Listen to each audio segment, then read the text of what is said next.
Eccoci qua ragazzi, salve a tutti, bentornati sul canale Buon Mercoledì. Prima di iniziare questo nuovo contenuto, ovviamente calciomercato in casa Napoli, ieri giornata da fuochi d'artificio, non solo Noah Lang, ma dobbiamo dare il benvenuto anche a Lorenzo Lucca, attaccante dell'Udinese. Andremo a vedere le cifre e i dettagli dell'operazione, le uscite. Foloruscio si avvicina sempre di più al Cagliari e il Pisa è tornato per Simeone, ma con pochi soldi. Fatemi sapere come sempre la vostra qui sotto nei commenti, iscrivetevi al canale se non l'avete ancora fatto attivando la campanellina, così si resta aggiornati in maniera cronologica. Se vi piace questo video, come dico sempre, un bel like, fa piacere al sottoscritto e diamo una mano all'algoritmo. Partiamo dalla situazione Lucca, perché ovviamente c'è divisione, 35 milioni sono tanti, abbiamo investito sull'attaccante sbagliato, se ne sentono di tutti i colori, ma dobbiamo andarci con calma. Ovviamente io non cambio la mia decisione e torno sui miei passi, e io ho sempre detto che 35 milioni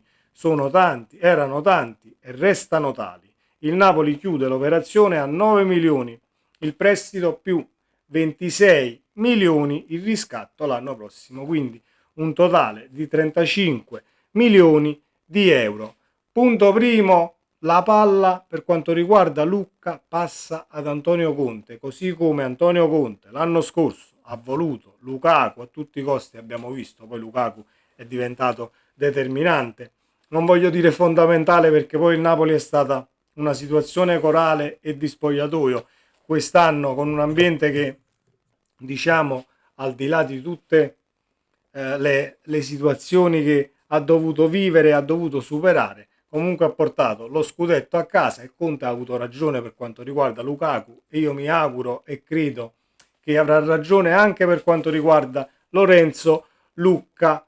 14 gol, 2 assist, 43 gol totali realizzati dall'Udinese, quindi se la vediamo così, su 43 gol 14 li ha fatti Lucca. Comunque i numeri sono dalla sua parte. 2 metri e passa per quanto riguarda il calciatore, quindi è un bel bestione, e Conte secondo me sta costruendo tutto quel che deve costruire dietro la punta, e quindi non avere poi solo quella pallata sull'attaccante che poi deve tenere palla, deve smistare così come ha fatto Lukaku, anche perché non mi aspetto dal punto di vista del supportare poi l'azione offensiva in fase di rifinitura, non mi aspetto che Lucca faccia i miracoli per quanto riguarda la precisione passaggi, i piedi che non sono poi gli stessi di Lukaku. Ovviamente non sto dicendo che Lucca lo buttiamo dove, non voglio dire dove, ma assolutamente non possiamo paragonare dal punto di vista tecnico, secondo me,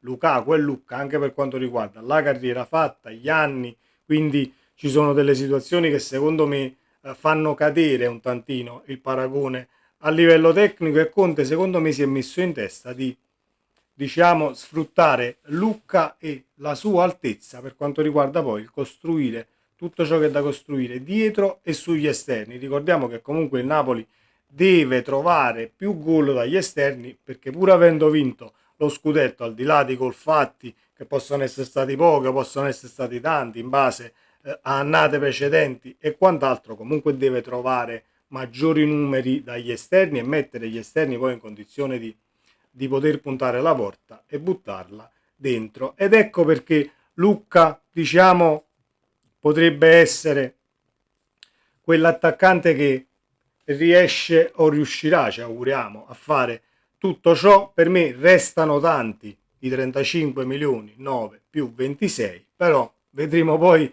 in campo. La palla passa ad Antonio Conte, io mi fido ciecamente per quanto riguarda gli acquisti richiesti, e il Napoli che ti prende comunque, diciamo, chi hai chiesto. Può essere anche una seconda scelta, c'era Nunez davanti, benissimo, ma il Napoli comunque ha affondato il colpo per l'attaccante ex udinese ormai, perché è un calciatore del Napoli, e quindi ne vedremo assolutamente delle belle. Benvenuto Lorenzo Lucca. Detto questo, le uscite, il Cagliari e Foloruscio siamo molto ma molto vicini, almeno a quanto si legge. Eccola qui.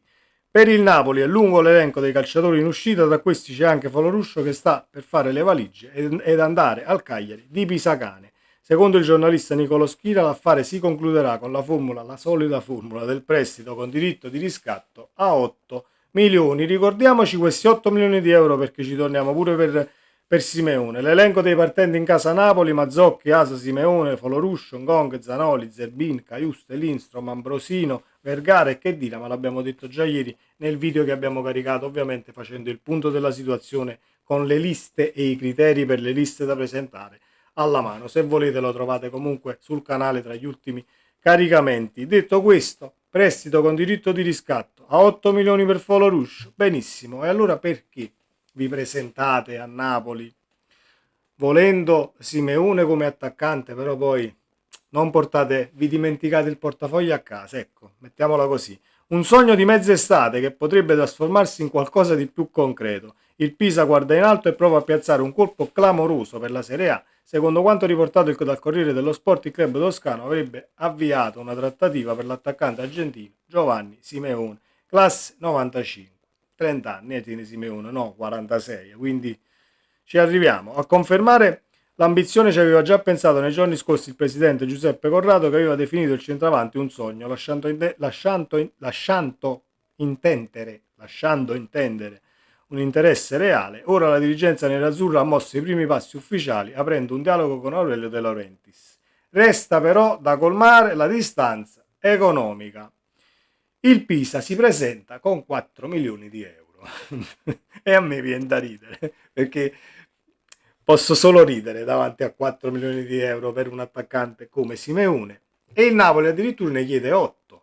Per me la richiesta del Napoli è già bassa e voi mi direte no ma Simeone tiene 30 anni però diciamo la situazione anagrafica, comunque ha giocato poco, ha realizzato diciamo pochi gol negli anni a Napoli anche se tanti molto ma molto decisivi soprattutto nell'annata dello scudetto di Spalletti, però Simeone a 30 anni nel Pisa è un attaccante che porterà a casa, non voglio dire poco poco, porta a casa secondo me i 14 gol che ha fatto Lucca quest'anno.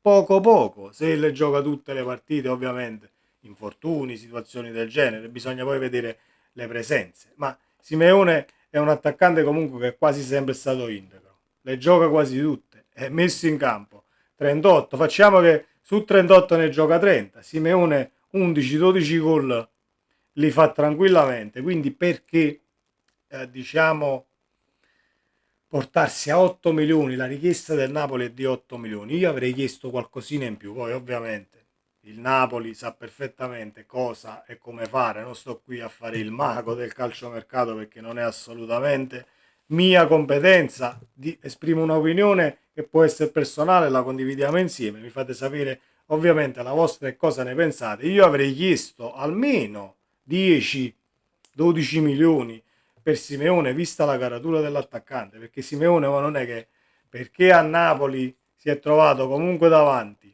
Osimhen, poi si è trovato Lukaku e poi eccetera eccetera, tanti attaccanti davanti, è arrivato a Napoli non per essere l'attaccante titolare, ci siamo, ma ha fatto il suo e messo in campo con regolarità Simeone farà sempre il suo, quindi possiamo secondo me spingerci fino a 10 milioni. Poi che il Pisa si presenta con 4 milioni è una situazione che De Laurentiis ha già analizzato ampiamente e quando ne trova l'occasione lo ribadisce sempre, salgono le squadre dalla Serie B ma vengono comunque in Serie A senza soldi, riesci ad iscriverti al limite, riesci ad arrabattare una squadra con prestiti e con qualche milioncino speso, però diventa complicato essere competitivi per mantenere la categoria, ma questa è una situazione che poi devono vedere ovviamente chi regolamenta il pallone, perché se io salgo però poi diventa molto ma molto ma molto complicato mantenere la categoria e riuscire a fare una squadra competitiva se ovviamente non ho soldi da buttare e proprietà plurimiliardarie come che ne so il Como ad esempio.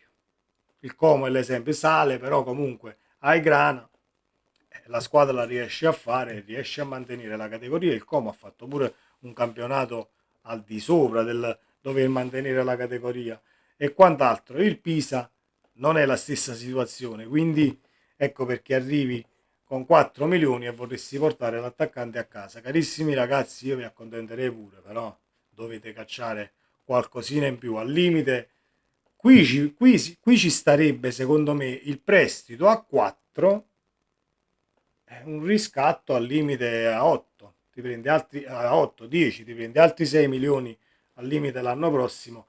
Nel caso il Pisa resta in Serie A, al limite metti le condizioni per il riscatto e ti fai dare altri 6 milioni, arrivi a 10, perché l'abbiamo analizzato ieri nel video caricato. Il Napoli ha talmente tantissimi calciatori in esubero e da dover piazzare che potrebbe veramente raccimolare un bel gruzzoletto nel caso non diventano poi tutte operazioni prestito con diritto di riscatto, perché poi quando vengono da noi, ad esempio Lucca c'è l'obbligo di riscatto l'anno prossimo, non è che l'Udinese hit dammi 9 e poi il diritto di riscatto al limite ci mettiamo qualche condizione eccetera. Anzi, il Napoli non ha voluto nemmeno inserire, almeno a quanto leggiamo, la clausola di 80 milioni e quindi si è trovata la quadra subito e sarà Lorenzo Lucca l'attaccante di riserva di Lukaku. Concludo, perché così chiudiamo questo cerchio. Voi mi direte anche, ma dobbiamo avere...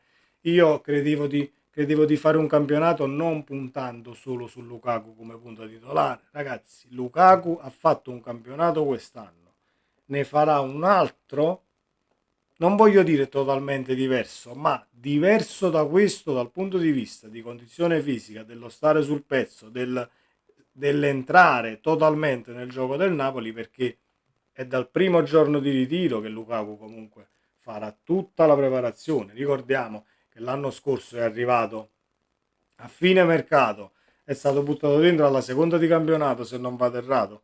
Adesso non ricordo molto bene, ma mi sembra di sì, col Parma la prima di Lukaku, se non mi sbaglio. Ovviamente se sbaglio ragazzi siete liberi di scriverlo qua sotto nei commenti e mi fa assolutamente bene. Quindi sarà un'annata totalmente diversa. Lukaku è l'attaccante del Napoli, Lukaku avrà la numero 9, Noah Lang il 70 per quanto riguarda le maglie, e De Bruyne si prende la maglia numero 11, anche perché la 9 di Osimhen sarà sicuramente confiscata finalmente dall'attaccante e lo vediamo approdare da qualche altra parte. Sempre Forza Napoli, ci vediamo nel prossimo contenuto. Ciao.